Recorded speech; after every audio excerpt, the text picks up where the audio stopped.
दशांग सूत्र का वाचन किया जाता है। प्राचीन युग में तो पर्युषण पर्व में कल्प सूत्र का वाचन किया जाता था। अब उसकी जगह अंतर्गत दशांग सूत्र का वाचन क्यों किया जाता है? समाधान: वीर निर्वाण संवत 993 के पूर्व कल्प सूत्र के वाचन की कुछ समय से परंपरा रही थी। कल्प सूत्र में समाचारी स्थविरावली संबंधित कुछ गलत धारणाएं होने से विशेष प्रेरणादायक सामग्री के अभाव के कारण समाज में आडंबर, जन्म महोत्सव आदि विकृतियों का बढ़ावा होने के कारण साधना प्रेमी पूर्वाचार्यों ने पर्युषण पर्व के पावन दिनों में प्रेरणादायक मंगलकारी इस आगम का वाचन आरंभ किया है। जैनत्व सुरक्षा के लिए, संस्कारों को जगाने के लिए, हैप्पी होम टू हैप्पी मोक्ष जाने के लिए हमारे बहुत सावधानी से इस प्रश्नोत्तर की तैयारी की गई है। अंतर्गत दशांग सूत्र पर जो जो बातें जानने सुनने में आई है उनको यथास्मृति से संग्रह करके इस छोटा सा प्रयास किया जा रहा है। आगमों के भाव तो अनंत है। जो जो सुनने में आए उसमें भी जो उत्तरायण सूत्र में वर्णित धर्म के 4 अंगों की दुर्लभता में से एक अंग है जिनवाणी का श्रवण, जो जीव के लिए भगवान ने दुर्लभ बताया है। चौथे आरे में भी विरले ही भाग्यशाली लोग तीर्थंकर प्रभु की वाणी का श्रवण कर पाते थे। अन्य अनेक लोग तो आलस, प्रमाद एवं मिथ्यात्व भावना के कारण ही वंचित रह जाते हैं। अतः इस पंचम आरे में जिसकी महान पुण्यवाणी का उदय हो उसी को शास्त्र श्रवण का संयोग मिलता है। धर्म एवं मोक्ष की आधारशिला भी जिन वाणी श्रवण ही है।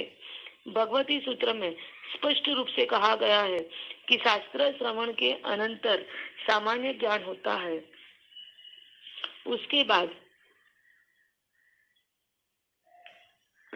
ज्ञान से विज्ञान होता है, फिर पचखान होते हैं, फिर संयम ग्रहण किया जाता है, फिर आते हुए पाप कर्म रुकते हैं, फिर क्रमशः तप एवं निर्जरा से अक्रिया अवस्था प्राप्त होती है और अक्रिय बन जाना जीव अवस्था को प्राप्त करता है। सिद्ध अवस्था तात्पर्य यह है कि मोक्ष प्राप्ति, संयम स्वीकार एवं आत्मज्ञान विज्ञान ये सभी उपलब्धियां धर्म श्रवण के पश्चात ही संभव है। इसीलिए साधकों के लिए धर्म श्रवण को प्रधानता दी गई है।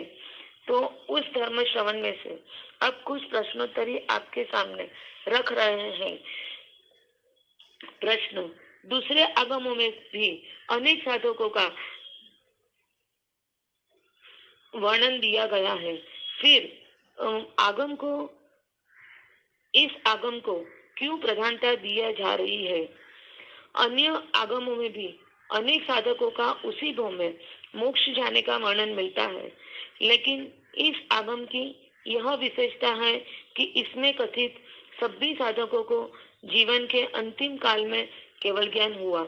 इसी कारण पर्युषण पर्व में आत्म विकास की प्रेरणा में सहायक होने के लक्ष्य से इस परम कल्याणकारी आगम का पठन पाठन किया जाता है। मूर्ति पूजक संघ में तो लंबे समय से कल्प सूत्र के वाचन की परंपरा भी है। कल्प सूत्र की समाचारी में देवर्षि गणी के समय की समाचारी प्रक्षिप्त होने से अंतगुण के प्रश्नोत्तर से हम पर्युषण पर्व में अंतगढ़ सूत्र के भावों को जानने का प्राधान्य देते हैं।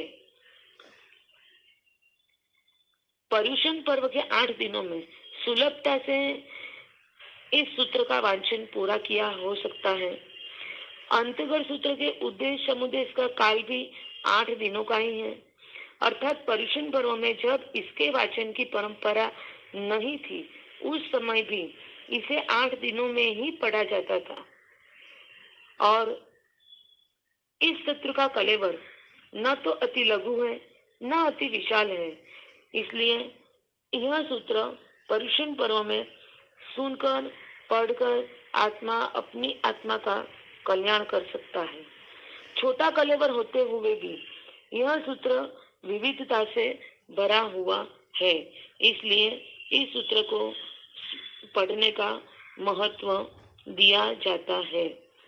देवानुप्रिय, हमारे आगमों के अंदर जो बातें बताई गई है उसमें से अंतर्गत सूत्र के प्रथम वर्ग में तेणम कालेणम यह शब्द का प्रयोग किया गया है। तेणम कालेणम तेणम समायणम इस शब्द का प्रयोग का तात्पर्य यह है कि अवसर्पिणी काल के चौथे आरे में उस समय से तात्पर्य है कि श्रेणिक महाराजा के काल धर्म को प्राप्त होने के बाद श्रमण भगवान महावीर स्वामी की मुक्ति के उपरांत जम्बू स्वामी की दीक्षा के बाद का वह समय जब सुधर्मा स्वामी ने चंपा नगरी में अंतगढ़ की वाचना दी, जैसे कल 4 बजे आऊंगा। इसमें कल यह तो काल है और कल एवं 4 बजे यह है समय। 26 जनवरी 1950 को हमारे देश में संविधान लागू हुआ था। इसमें 1950 है काल और 26 जनवरी है समय। तेणम कालणम तेणम समयणम में काल बड़ा होता है और समय छोटा होता है। अब प्रश्न होता है कि चंपा तो भगवान महावीर स्वामी के जमाने में भी थी और जिस समय यह वर्णन हो रहा था तब भी थी, फिर भी चंपा नगरी थी ऐसा भूतकालिक प्रयोग क्यों किया गया है? तो समाधान है कि चंपा नगरी थी ऐसा भूतकालिक प्रयोग अवसर्पिणी काल हीयमान काल की अपेक्षा से किया गया है, क्योंकि जिस काल की कहानी कही जा रही है उस काल की विभूति के समान जिस समय कहानी कही जा रही है उस समय में वह विभूति नहीं थी। काल द्रव्य के निमित्त से द्रव्य की अवस्था में सदा परिवर्तन होता रहता है। वस्तु क्षण मात्र भी एक सी अवस्था में नहीं रहती है। हर समय समय पे वस्तु की पर्याय बदली रहती है। उसी तरह से यहाँ पे यह समझा जाता है कि जो पर्याय चंपा नगरी की थी, जिस समय का वर्णन था उस समय की पर्याय अवस्था वर्तमान में नहीं है, इसलिए भी चंपा नगरी थी ऐसा कहा गया है।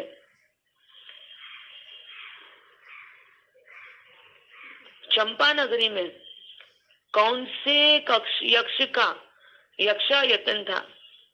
समाधान, चंपा नगरी के उत्तर पूर्व दिशा भाग में पूर्णभद्र नाम का चैत्य था। प्रश्न, पूर्णभद्र उद्यान किस नगरी में था? चंपा नगरी में। वनखंड किसे कहते हैं? समाधान, जहाँ एक ही जाति के प्रधान वृक्ष होते हैं उसे वनखंड कहते हैं। कोई कोई आचार्य ऐसा भी कहते हैं कि जहाँ अनेक जाति के प्रधान वृक्ष हो उसे वनखंड कहा जाता है। प्रश्न, कोणिक किसके पुत्र थे? कोणिक महाराजा, श्रेणिक महाराजा और चेलना महारानी के अंगजात पुत्र थे। प्रश्न, कोणिक महाराज का ऐसा नाम क्यों रखा गया है?